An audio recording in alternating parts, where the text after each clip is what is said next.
Kamu pernah lagi ngobrol sama orang, kemudian mulai terpikir, orang ini jujur atau bohong ketika dia menyampaikan sesuatu.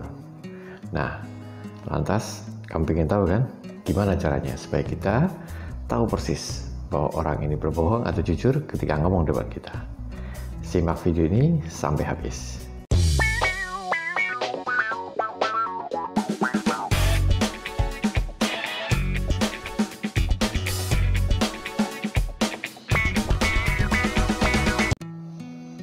Halo Sobat Dori, jumpa lagi di channel Toto PDY. Dan sebelumnya saya ucapkan terima kasih buat teman-teman yang masih setia mengikuti video-video saya di channel Toto PDY. Dan buat yang baru masuk di channel ini, saya ucapkan terima kasih karena kamu sudah berkenan mampir di channel ini. Supaya kamu gak ketinggalan, subscribe supaya nanti tetap dapat informasi video-video terbaru dari saya. Ayo bantuan subscribe sing akeh yo. Nah, oke, kali ini kita akan bahas satu tema yang cukup menarik ya, bahwa bagaimana sih sebetulnya supaya kita tahu persis ketika kita ngobrol sama orang, kita bisa mengukur orang ini bohong atau jujur. Ya. Mungkin dengan pasangan, dengan teman main gitu aja, atau mungkin rekan bisnis.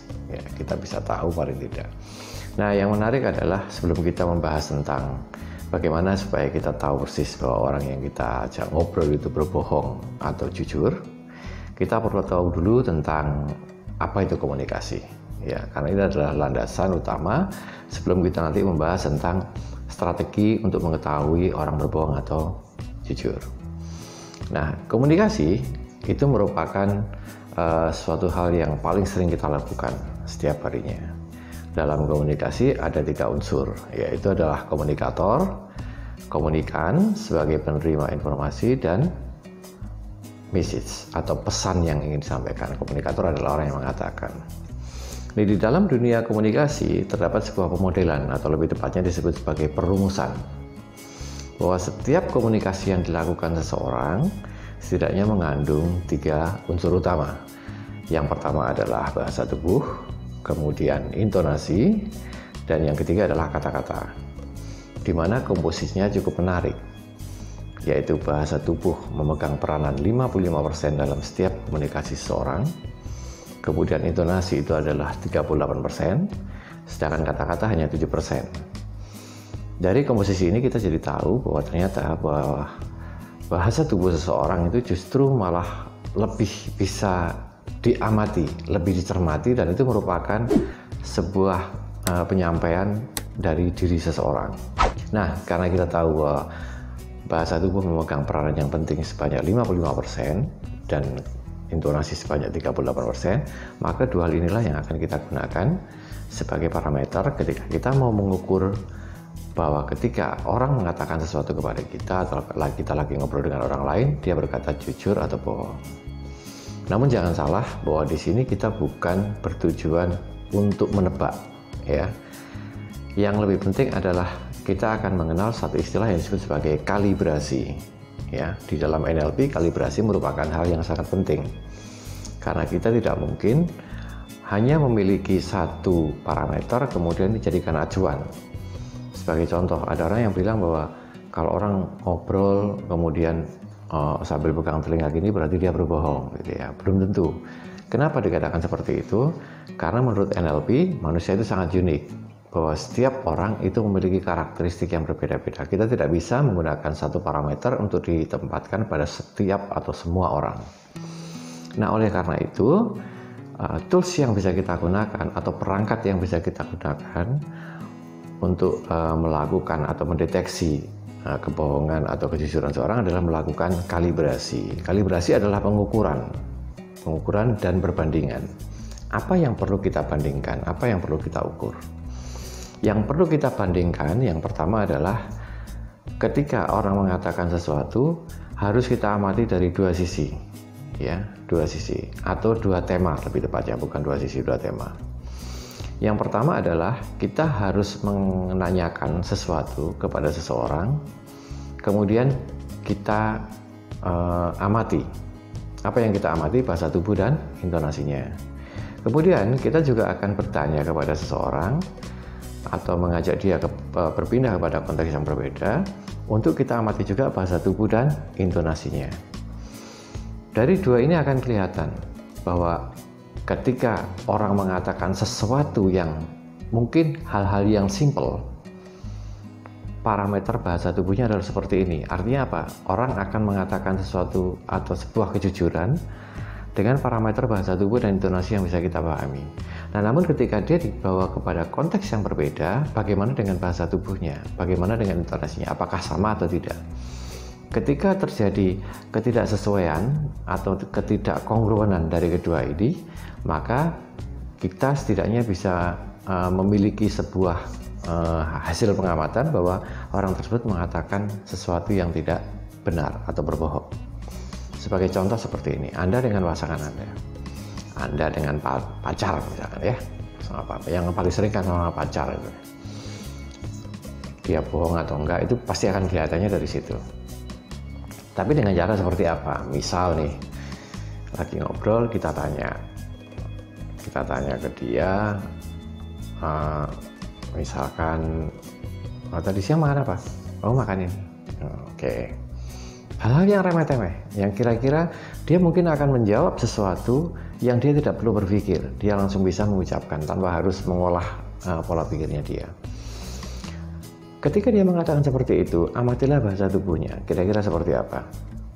Misalkan ketika dia ditanya sesuatu yang mungkin dia tidak memiliki beban atau katakanlah dia harus berlaku jujur begitu saja, bahasa tubuhnya seperti apa? Apakah dia bersandar, ataukah dia sambil memegang tangannya seperti ini, ataukah dia sedang melakukan aktivitas apapun. Kepekaan inilah yang harus kita miliki. Kemudian yang kedua adalah intonasi. Bagaimana dengan intonasinya? Apakah dia mengucapkannya dengan pelan, maksudnya dengan volume yang pelan, apakah keras, apakah dengan ritme yang cepat, apakah berjeda. Nah, ini kita amati. Jadi yang pertama adalah kita pancing dia untuk mengatakan sesuatu atau bercerita tentang sesuatu yang sifatnya simpel, yang dia nggak punya beban, ngapain saya harus bohong gitu loh. Dari situ kita amati bahasa tubuhnya dan intonasinya. Nah, kemudian baru kita mulai melakukan investigasi, kira-kira seperti itu. Tanyakan sesuatu yang menurut Anda apakah orang ini berbohong atau tidak, jujur atau tidak. Perhatikan ketika dia diajak berpindah kepada konteks tersebut, bahasa tubuhnya apakah sama dengan ketika dalam tema yang sebelumnya. Begitu juga dengan intonasinya. Ketika terjadi ketidaksesuaian, jangan buru-buru memutuskan. Anda harus lakukan lagi. Itulah sebabnya kenapa ketika kita belajar NLP kita juga diajarkan adanya prinsip di mana TOT, yaitu tes, operate, tes, exit. Artinya apa? Kita harus melakukan tes. Kita tes, kemudian kita tes dulu kira-kira orang ini seperti apa. Kemudian kita operate. Operate itu artinya apa? Kita pakai tema yang berbeda lagi. Baru kemudian kita tes. Ketika Anda sudah yakin bahwa parameternya udah jelas. Oh, kalau lagi ngobrol yang kira-kira nggak ada beban seperti ini intonasinya. Tapi ketika dia ditanya tentang sesuatu, kok dia jadi berubah intonasinya, kita setidaknya punya parameter. Oh ya, seperti ini. Lantas kita coba lagi dengan tema yang berikutnya. Seperti misalkan gini, Anda tadi pasangan. Misalkan Anda dengan pasangan, pacar Anda lah kira-kira. Anda tanya aja, misalkan si A itu, katakanlah dia nggak punya beban untuk kita membicarakan si A. Si A itu aslinya dari mana ya dia? Kemudian dia cerita kayak gini. Dia tahu atau nggak tahu bukan masalah, tapi yang lebih penting adalah bahasa tubuhnya dia seperti apa. Tanyakan sesuatu yang dia kira-kira tidak memiliki beban, kenapa dia harus berbohong? Dia harus mengatakan jujur aja gitu kira-kira. Kemudian baru kita nanyakan kira-kira, kemarin tuh pergi sama siapa ya? Atau kamu pergi kemana? Gitu. Aku kesini. Itu kelihatan bahasa tubuhnya. Artinya bahwa kalau kita mengajak seseorang berbicara kepada sesuatu yang dia tidak memiliki beban untuk mengatakan sesuatu, parameter bahasa tubuh dan intonasinya seperti apa.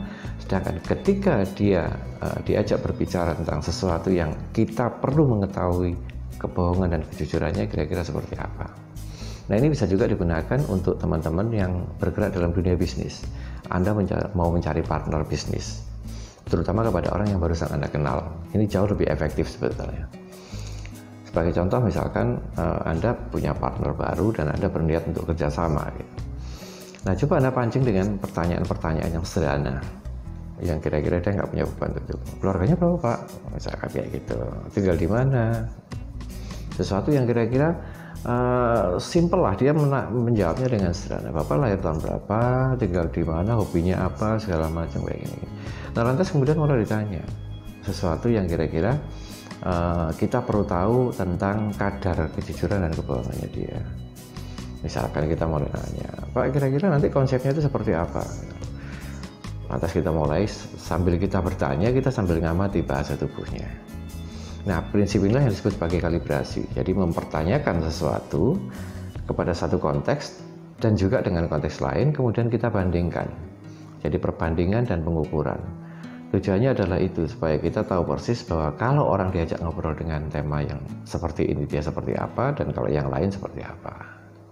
Oke, jadi itu bisa Anda praktekkan, terutama ketika Anda merasa belum yakin ketika ketemu dengan orang, apakah orang ini berbohong atau jujur. Karena memang sekali lagi saya katakan bahasa tubuh memegang peranan ketika orang itu berbicara. Dan yang kedua adalah intonasi. Ya, perhatikan. Orang kadang-kadang kalau bohong itu biasanya, saya katakan biasanya loh ya, itu dia sangat menjaga ritme intonasinya. Bahkan sering menelan ludah. Nah, ini yang saya katakan, ini tidak bisa dijadikan acuan atau ukuran. Karena ada orang yang punya style ketika ngobrol dia juga seperti itu. Makanya saya katakan bahwa kalau saya tidak suka untuk membuat acuan-acuan yang mungkin pernah kita baca di luar, kira-kira seperti apa. Tapi setidaknya dari situ kita bisa tahu lah seperti apa. Ya, lantas kemudian bahasa tubuh. Ada orang yang bilang kalau tangannya gini, tangannya menutup seperti ini, berarti dia orangnya berbohong atau apa, saya memegang mulut ya atau gimana. Karena kenapa? Ada orang yang punya karakter ketika berbicara seperti itu. Dan bahkan ketika orang yang sama diajak ngobrol dengan tema yang berbeda, cara bahasa tubuhnya juga akan berbeda. Jadi itu ya, mungkin bisa jadi inspirasi buat teman-teman bahwa kalibrasi adalah sesuatu yang penting untuk kita bisa mengetahui orang ini bohong atau jujur. Nah, tapi ada satu tips juga dari saya, yang ini mungkin di luar dari pengetahuan atau apapun, sekedar dari pengalaman saya, bahwa ketika saya ingin menanyakan seseorang itu jujur atau bohong, saya akan berusaha untuk melakukan eye contact sesering mungkin. Karena pada prinsipnya sebetulnya ini, ketika orang berkomunikasi dengan orang lain, sebetulnya dia sedang beradu mood, beradu state. Ya, seperti Anda sudah tahu bahwa di video saya yang ada di sini itu menjelaskan bahwa di sini. Bukan pokoknya inilah. Nanti ada linknya di situ. Bahwa state adalah sesuatu yang memegang peranan penting, bukan hanya untuk diri kita, tapi ketika kita berinteraksi dengan orang.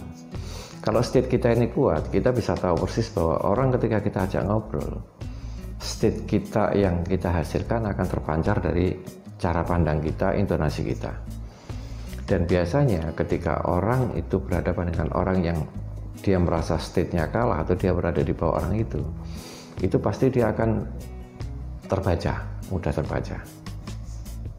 Jadi itu ya. Dan sekali lagi bahwa ini bukan berarti bahwa Anda sekali Anda melakukan Anda langsung jago, enggak. Inilah yang disebut sebagai kemampuan kita, kepekaan kita, atau kalau di NLP namanya sensory equity, kemampuan penginderaan kita dalam mengamati seseorang. Nah, nanti lain waktu kita akan bahas tentang bagaimana kita melatih sensory equity. Kalau nggak salah sudah ada sih, tapi nggak ada salahnya kita bahas juga ya, sensory equity. Menguatkan kepekaan kita. Tujuannya untuk berkomunikasi dengan orang lain. Untuk apa? Misal Anda pernah ketemu sama orang, lantas kemudian Anda berpikir bahwa kayaknya feeling saya orang ini bohong kayaknya. Nah, ini juga cukup membantu. Tapi sekali lagi bahwa ini diperlukan latihan yang cukup sering. Selain tadi kita belajar mengkalibrasi, kita ada komunikasi dengan orang, kita juga perlu belajar tentang melatih diri. Pentingnya memiliki sensory equity. Ya. Jadi itu kira-kira dari saya. Semoga memberikan manfaat. Jika Anda like, silahkan tekan jempol. Jika Anda nggak suka, ya dislike, nggak apa-apa. Silahkan komen di bawah kalau ada yang perlu dipertanyakan tentang bagaimana cara berkomunikasi kita dengan orang lain. Silahkan share jika konten ini memberikan manfaat untuk Anda dan mungkin orang lain yang memerlukan. Dan jangan lupa subscribe, ya. Ayo tarik, bantu rek, jangan ngakeh. Oke. Saya akan banyak berbagi, saya akan banyak memberikan informasi tentang berbagai hal dunia pemberdayaan diri, NLP dan hipnosis, agar nantinya memberikan manfaat untuk teman-teman semua. Oke, sekian dulu, sampai ketemu dan salam hore.